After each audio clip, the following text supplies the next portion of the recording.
Les vraies voix Sud Radio, 17h-20h, Philippe David. C'est Pierre. Au revoir, président. Au revoir, président. Je me tire, je demande pas pourquoi je suis parti sans motif. Parfois, Vous avez reconnu le début, c'était la personne qui avait gagné à l'euro-million et qui arrivait déguisée devant les directeurs de son entreprise. Et oui, aux USA, c'est le Big Quit. Ça se dit comme ça, la grande démission. Et ça arrive en France. En novembre 2021, 4,5 millions d'Américains ont donné leur démission et plus de 620 000 Français au troisième trimestre 2021. Le marché de l'emploi est plus dynamique et surtout, beaucoup de salariés ont été déçus du comportement de leur employeur durant et après la crise sanitaire. Gros problème pour certains secteurs qui voient les départs se multiplier et qui n'attirent pas de nouveaux bras pour aller travailler. D'où notre premier débat. Avez-vous envie de quitter votre entreprise? Et vous êtes désormais 51,4% à dire oui. Avec nous, quelqu'un qu'on connaît très bien sur Sud Radio, Jérôme Laverny, directeur du réseau national des missions emploi. Jérôme Laverny, bonsoir. Bonsoir Philippe. Bonsoir. Est-ce que finalement la pandémie n'a pas été un moment de rupture dans le rapport des gens avec le et leur travail? De rupture, je n'irai pas jusque-là, en tout cas de révélateur, ça assurément, que ce soit dans le sujet qui nous réunit aujourd'hui, c'est-à-dire cette grande démission, mais sur d'autres également, le télétravail, la question du management. Alors, pour en venir à cette histoire de grande démission, d'abord, de quoi est-ce le signe? De quoi précisément est-ce le révélateur? Alors d'abord de quelque chose d'assez grave en fait, commençons par le verre à moitié vide. Aujourd'hui, recruter en France, c'est très difficile. Et c'est la raison pour laquelle, si l'on peut quitter son entreprise, si l'on veut quitter son entreprise, c'est qu'on le peut. C'est qu'on le peut au regard du nombre d'offres sur le marché du travail. Petite alerte au passage, la situation est gravissime. Et malheureusement, les programmes électoraux de nos chers candidats ne le prennent pas en considération. Nous allons droit au mur sur un certain nombre de secteurs, très nombreux. Aujourd'hui, les entreprises ne peuvent pas honorer les marchés qu'elles conquièrent, faute de main-d'œuvre. Aujourd'hui, on a des entreprises qui arrêtent des lignes de production, quoique recevant beaucoup de commandes. Aujourd'hui, on a des entreprises qui ne le diront pas au micro, et c'est pour ça que je m'en fais le porte-voix, qui font venir de la main-d'œuvre étrangère parce qu'elles n'arrivent pas à assurer leur production. Alors c'est bien la raison pour laquelle, comme une des manifestations, eh bien le luxe entre guillemets dans lequel se retrouvent un certain nombre de candidats, pas n'importe lesquels, qui s'octroient cette liberté de pouvoir papillonner, refuser des offres, quitter leur entreprise, effectivement, de très très nombreux départs. Philippe, alors, on va échanger avec les vraies voix, Jérôme Laverny. Philippe Bilger. Jérôme, j'ai bien saisi, les gens qui, par exemple, aux États-Unis, démissionnent en masse, c'est éventuellement dans la recherche d'une autre activité, tout de même, pas pour arrêter tout travail. Donc, est-ce que, pardon, je vais de nouveau tomber dans des généralités qui me sont que trop familières, mais est-ce que tout cela dépend réellement du rapport au travail qu'a créé la pandémie, ou est-ce que ça ne révèle pas plus profondément un changement de société? Je me rappelle une très belle phrase du maréchal de ligne qui disait que la clé du bonheur, c'était d'être satisfait de son état. Est-ce qu'on n'est pas passé d'une société qui, globalement, dans ses éléments les plus modestes comme dans les plus importants, était satisfaite de son état, ne songeait pas à quitter son activité, dans une société qui, par une sorte d'exacerbation et d'impatience, est prête à quitter une activité pour aller vite vers une autre? Jérôme Laverny. Oui, j'insiste. Première révélation, il y a de grosses tensions sur le marché du travail et si beaucoup de gens démissionnent, c'est qu'ils savent très bien qu'ils peuvent retrouver du travail et Philippe Bilger a 1000 fois raison. C'est aussi pour retrouver du travail et Philippe a 2000 fois raison. Il y a aussi derrière tout cela la manifestation effectivement d'un changement de société. C'est déjà ce qu'annonçait, ce que laissait présager, ce qu'analysait très bien l'ouvrage de Jérôme Fourquet et Jean-Laurent Casselli, qui, comme un fil rouge, essaye d'apporter la démonstration que nous sommes passés d'une société de production à une société de consommation. Les conséquences sont multiples et sur le marché du travail, eh bien, on papillonne, on consomme. on consomme. C'est aussi manifestement la révélation qu'il y a dans le management aussi cette perspective de changement de société. Je crois qu'il faut revoir la copie d'un certain nombre d'entreprises. C'est pas tout à fait juste qu'elles ont mal géré le Covid. Elles l'ont fait le mieux possible dans la diversité que revêt la multiplicité des entités, ça va de soi, mais elles l'ont bien fait. Non, c'est qu'il y a un rapport au travail effectivement qui évolue, un rapport au travail dans son rapport aussi à la vie privée. Les entreprises ne peuvent plus se borner à agiter de bonnes intentions pour garantir un bien-être qui relève parfois simplement de la vie privée, à offrir des bonbons Haribo et des matchs de baby-foot. Quand les horaires sont absolument terribles. Philippe Bilger, je fais référence à un secteur qui vous est très familier. Est-ce que le pire employeur de la Terre n'est pas un cabinet d'avocats en droit social? C'est à se demander lorsque l'on voit parfois les horaires pratiqués et cette espèce de comment dire de pratique qui a voulu que il fallait partir très tard, sinon pas d'honorabilité à l'exécution de son travail. Bon, là maintenant il faut revoir un peu la copie. Les entreprises se rendent compte également que ce n'est pas le seul critère de la rémunération qui peut non seulement attirer des gens, mais les conserver. On voit des entreprises, des multinationales offrant des rémunérations, mais franchement absolument mirifiques, mais qui quand même perdent des gens. Donc c'est bien aussi le signe que voilà, on ne peut pas laisser les gens perdre leur vie à la gagner, même à la gagner de façon démesurée. Là encore une fois, beaucoup de cabinets d'avocats offraient des rémunérations complètement dingues, astronomiques, en se disant voilà, les gens sont corvéables à merci, puis ils ont qu'à fermer leur bouche, c'est comme ça et pas autrement. Non, maintenant ça fonctionne plus comme ça. Françoise Degois. Moi, je voulais vous faire part d'une expérience tout à fait personnelle. Je donne des cours à des jeunes élèves journalistes et je suis arrivé avec un a priori un peu sévère du haut de mes 50 ans, 55 ans même, 56 ans, sur le mode, écoutez, moi à mon époque, pigiste, taillable et corvéable, etc. Et puis je suis un peu descendu de mon cheval et je les ai écoutés. Et j'ai compris aussi que cette génération, que notre génération peut avoir tendance à traiter de feignasse ou oui, enfin à mon époque, nous on disait pas non, mais je pense que elle a des aspirations que nous on n'a pas osé avoir. Je vais jusqu'au bout, c'est-à-dire que je voyais un jeune homme qui me disait ok, je fais des piges, mais moi c'est très important pour moi aussi de pouvoir faire du théâtre parce que je sais qu'avec ma compagnie de théâtre on va jouer et que ça va rendre des gens heureux. Donc je commence à réfléchir sur cette génération qui crée des valeurs autrement. Pour elle, la création de valeur, c'est pas forcément gagner énormément d'argent ou plus d'argent, pas forcément. C'est aussi créer d'autres types de valeurs. C'est-à-dire que, bien sûr, je vous fais toujours marrer avec mes nouveaux indices du bonheur, du PIB, etc. Qu'est-ce qui est la richesse d'un pays?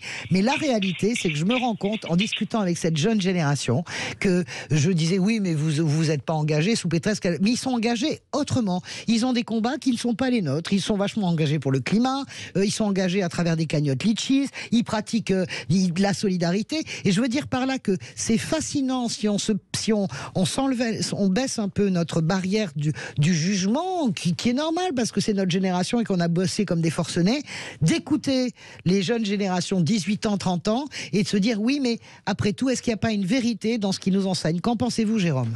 Eh bien, écoutez, vous avez 1000 fois raison, Françoise. Je trouve que du haut de nos 50 ans, dans lesquels je vous rejoins allègrement, oui, il y a une espèce de leçon qui nous est admonestée par cette génération, qu'il faut prendre avec un certain nombre de précautions. Mais c'est vrai, il faut balayer devant notre porte et pas opposer à ces gens-là. Oui, moi, de mon époque, il fallait en baver. Et d'ailleurs, en fait, l'épreuve en soi n'est pas un gage de qualité. Du reste, les hauts diplômes ne sont pas une condamnation à vie à l'intelligence. L'intelligence, on en guérit très vite. On peut devenir, vous voyez. Bon, bref. Mais ça, c'est le verre à moitié plein. C'est vrai que néanmoins, il faut, je pense aussi, en même temps que l'on dit ça, dire oui, mais gardons frais à l'esprit et conscient à l'esprit qu'il faut garder une culture de la pénibilité. On n'arrive pas à un résultat sans un parcours, sans effort. fort. Bien sûr, bien sûr. Et peut-être même à cette jeune génération qui est très encline à pratiquer le sport et d'autres activités culturelles, faire entendre qu'il y a une passerelle. Moi, ça me désole de voyager voir parfois aussi, des à gens- voyager. Ils prennent Mais bien l'avion sûr. comme on prenait le bus, c'est vrai. Mais tout à fait. Ça me désole parfois de voir des gens qui, dans les salles de sport, courent sans aller nulle part, montent sur des vélos qui ne se déplacent pas. Donc, il y a un effort qui est absolument considérable que ces gens-là acceptent de réaliser dans le sport. Et il en va de même pour le travail. Et puisqu'il est question d'auteur, il s'agirait de se rappeler combien Pessoa dit qu'agir, c'est connaître le repos. Et qu'il y a un savant dosage qu'il convient d'accorder. Et peut-être que, effectivement, cette jeune génération, avec la bousculade qu'elle est en train de réaliser, sans que nous nous prêtions à nous poser comme procureur, cette fois, non plus qu'avocat, comme procureur de ces gens-là, eh bien, il y a peut-être une réflexion à mener. Mais Dieu, combien nos hommes politiques, dans leurs programmes électoraux, sont des années-lumière de cette réflexion. C'est tristissime, c'est consternant, de vide, ce qui nous est proposé par nos candidats actuellement. Jean Dorido.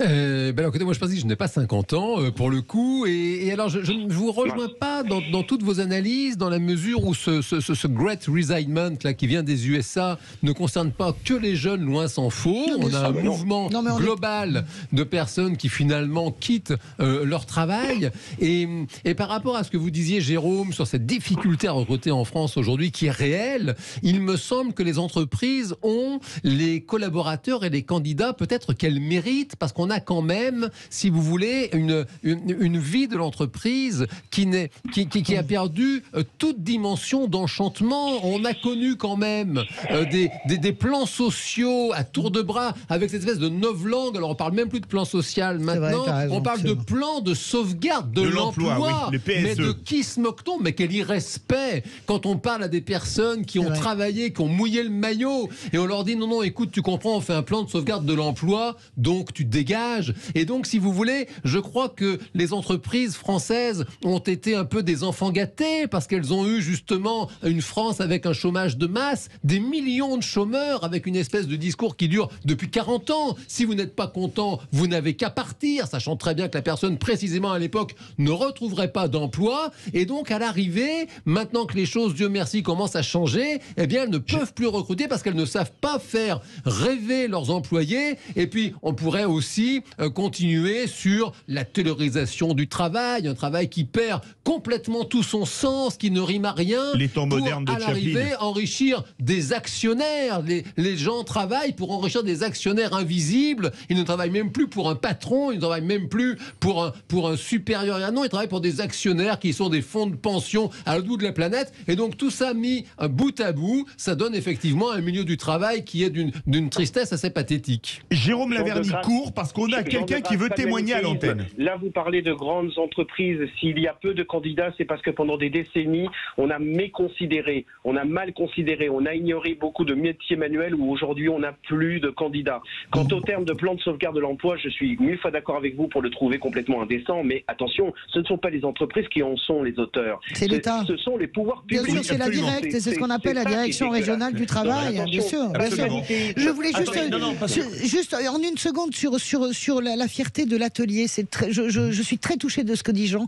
Il y a quelques années, je suis partie en reportage dans la Drôme avec des gens qui fabriquaient des chaussures, etc. Et une ouvrière était très fière de son usine. Et elle me dit, mais vous comprenez, on n'a plus la fierté, la chaleur de l'atelier. Le patron, il vient plus nous voir parce que le patron, on ne sait pas s'il n'est pas à New York en train de se goberger dans un gratte-ciel à 52, au 52e étage. Excusez-moi, une chanson qui résume ça, c'est Les Mains d'Or de Bernard Lavillier, une chanson sur une usine sidérurgique qui ferme de Saint-Étienne, c'est très touchant. On part au 0826 300 300, c'est pas direction Saint-Étienne, mais direction les Pyrénées-Orientales. Bonsoir Cyril. Bonsoir. Et vous voulez témoigner à l'antenne puisque vous allez quitter votre travail dans 10 jours. Génial. C'est ça. Alors pourquoi vous faites partie de ceux qui font la grande démission, the big quit, comme disent les Anglais ou les Américains? C'est ça, c'est un sujet que j'ai déjà entendu il y a quelques mois, et effectivement, pour revenir à une chose déjà que j'ai entendue par rapport à la crise Covid, moi, pour mon cas en tout cas, je trouve que mon entreprise, elle avait bien géré. On était bien, j'ai envie de dire, protégés. Et c'était pas une période où, je vais le dire honnêtement, où il fallait que je m'en aille. Ça me protégeait. J'étais dans mon boulot alors qu'avant, je réfléchissais déjà à partir. D'accord. Et qu'est-ce qui vous a fait sauter le pas pour que vous partiez dans 10 jours? Ce qui m'a fait sauter le pas, c'est que malgré tout, aujourd'hui, dans le politiquement correct, dans tous les domaines de la vie, il y a quelque chose l'année dernière qui s'est pas produit. C'est-à-dire que je travaille avec des horaires décalés, j'ai beaucoup donné de bas personnes, j'ai eu pas mal de pression, j'ai fait beaucoup de demandes, j'ai fait beaucoup de postulats. Ça n'a jamais rien abouti. Voilà. Et donc vous, c'est le manque de reconnaissance. Voilà. Exactement. Le salaire ici est bon. C'est assez, attractif. On voit les jeunes quand ils arrivent ici, ils ont les yeux qui brillent. Je dis les jeunes, moi j'ai 46 ans bientôt. Et pour moi, c'est une situation qui suffit plus. Alors justement, restez avec nous, Cyril. On va faire réagir Jérôme Laverny. Vous entendez, Jérôme, ce que vient de dire Cyril? Il a espéré des choses et il les a pas eues. Est-ce que c'est quand même pas un vrai problème ça, dans les entreprises? On vous fait miroiter une promotion, une augmentation, un changement de poste, et que c'est comme dans Barbe Bleue, Sœur Anne ne vois-tu rien venir? Oui, alors pas assez de considération. Oui, pas assez de considération, voilà. Ça recoupe également ce que disait Jean tout à l'heure. Attention, il y a des grandes et des petites entreprises. Il y a effectivement un management qui a été parfois un peu malencontreux pendant le Covid. Et aussi aujourd'hui, eh bien, il s'agit de se poser la question du véritable rapport entre la vie privée et la vie professionnelle. Parlons par exemple du problème des salaires. Le salaire en soi, il ne faut pas le prendre en valeur absolue. Il faut le prendre en reste à vivre. Et c'est là où nos politiques sont défaillants. C'est que aujourd'hui, il y a des régions où gagner le SMIC n'est pas suffisant pour vivre quand on est célibataire. Quand on est dans la région parisienne et qu'on gagne le SMIC, c'est indécent, on ne peut pas vivre. Voilà, c'est ce que ne prennent pas en considération nos hommes politiques. Or, il y a des entreprises qui ne peuvent pas monter les salaires. Ces besoins de recrutement ne concernent pas, ces défaillances de recrutement ne concernent pas que les grandes entreprises, ce sont des petites boulangeries qui ne peuvent pas continuer leur activité parce qu'ils n'ont pas de candidats, parce qu'il n'y a pas eu de travail d'orientation qui a été effectué et pris en charge par les pouvoirs publics. Prenez en considération une chose, vous voyez, un truc tout bête parmi les programmes. Il n'y a aucun candidat qui se pose la question de se dire, tiens, est-ce qu'on ne pourrait pas rétablir un lien entre l'éducation nationale et le marché du travail et faire en sorte que nos professeurs qui doivent rester professeurs de philo, d'histoire et de langue aient quand même une vulgarisation par un module du marché du travail, de l'orientation, ce qu'est la logistique, un chaudronnier, comment on fait telle ou telle étude. Et bien ça, ce serait véritablement précieux, il y a une rupture totale. Donc voilà, il y a un rapport entre la vie privée, donc les salaires, mais aussi la maternité. Voilà, c'est bien beau de parler d'égalité homme-femme, mais ce sont bien les femmes qui prennent en charge la maternité. Ce sont bien les femmes qui doivent interrompre leur carrière. Ce sont bien parfois les femmes qui sont confrontées à une rémunération tellement faible que reprendre l'activité n'est pas pour le reste à vivre de la famille suffisamment important. Là aussi, ça manque de stratégie. On devrait développer des systèmes de gains qui permettent aux gens, que ce soit donc pour les salaires, pour l'organisation familiale, pour l'organisation du logement. On ne parle pas de logement en lien avec l'emploi. C'est fondamental. Merci beaucoup Jérôme Laverny, directeur du Réseau national des missions emploi, et merci à Cyril des Pyrénées-Orientales. Je vous donne 2 commentaires qui sont très drôles. On a 2 auditeurs très fidèles sur Twitter. Ludovic qui dit oui, il veut quitter sa société pour venir travailler à Sud Radio. Et on a Gourdance, qui est un autre fidèle qu'on salue, qui nous dit étant à la retraite quand je quitterai cette entreprise, ce sera pour rejoindre le cimetière. Si ça ne dérange personne, je ne souhaite pas la quitter. J'ai trouvé ça très drôle. Verdict, avez-vous envie de quitter votre entreprise? C'est très sérieux, vous êtes 42. Est-ce qu'on peut un message personnel à la direction de Sud Radio? Je pense qu'on ne veut pas quitter Sud Radio. Juste on le dit. On ne veut pas quitter Sud Radio, on le dit et on le répète. On vous le dit, on le répète. Vous êtes comme pour nous, 50,5% à dire non. Tout de suite, la chronique présidentielle de Philippe Rossi.